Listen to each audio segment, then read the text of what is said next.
Je pense qu'on peut dire qu'on était les premiers sur le stade d'eau vive olympique.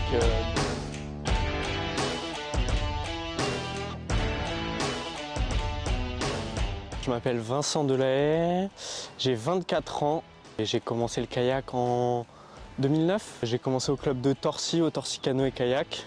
J'ai commencé par faire plusieurs disciplines. J'ai fait du kayak slalom, du kayak de descente, avant de vraiment me spécialiser dans le kayak slalom, puis un peu plus tard dans le kayak cross.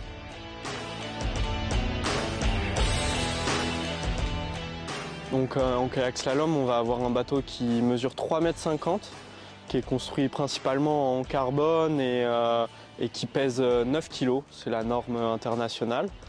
Et en kayak cross, on va avoir un bateau plus petit puisqu'il a une longueur maximum de 2,75 m et un bateau qui sera en plastique et qui a un poids minimal de 18 kg.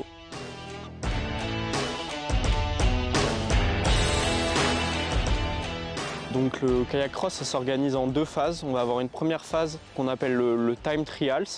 Ça va être une course contre la montre avec un parcours défini sur le bassin. Et le but, c'est d'arriver le plus vite possible en bas en courant contre la montre et en prenant les bouées qui définissent le parcours. Ensuite, on va prendre le classement du time trials pour organiser des phases de poule, donc 8e, quart, demi-finale. Et on s'élance à 4 sur le parcours et c'est les deux premiers qui y arrivent qui passent à l'étape suivante.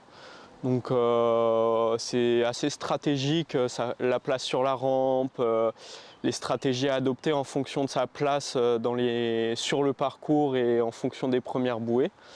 Et donc les deux premiers arrivés passent à l'étape suivante et le premier en finale qui arrive remporte la compétition.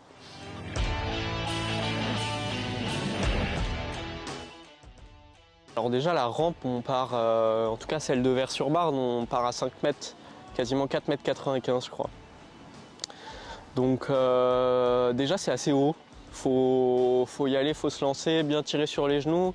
Déjà la réception, c'est assez technique, il faut tirer le juste dosage pour avoir le meilleur rebond au moment de toucher l'eau, pour avoir le plus de vitesse possible. Là en kayak cross, on est avec trois concurrents à côté. Et on a des bouées qu'on peut toucher, dégommer, et justement ça va être l'une des stratégies, c'est d'essayer de passer au plus près, un peu comme en ski, et de pousser la bouée avec ses mains pour pouvoir se frayer un chemin et faire le moins de distance possible avec son kayak. Donc déjà la confrontation directe avec les concurrents, c'est vraiment quelque chose de très différent de ce qu'on peut faire en kayak slalom. Ensuite ce côté de pouvoir décaler les bouées pour pouvoir passer, c'est quelque chose qu'on ne connaît pas du tout en slalom.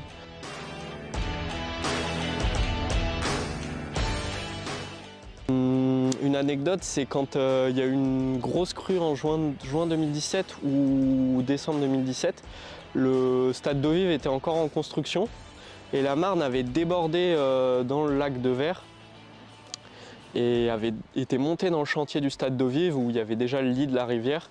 Donc on en a profité pour aller voir les travaux. On a été en kayak sur le lit de la rivière qui n'était pas encore construit. Donc je pense qu'on peut dire qu'on était les premiers sur le stade d'eau vive olympique dès 2017, même s'il a été livré en 2019.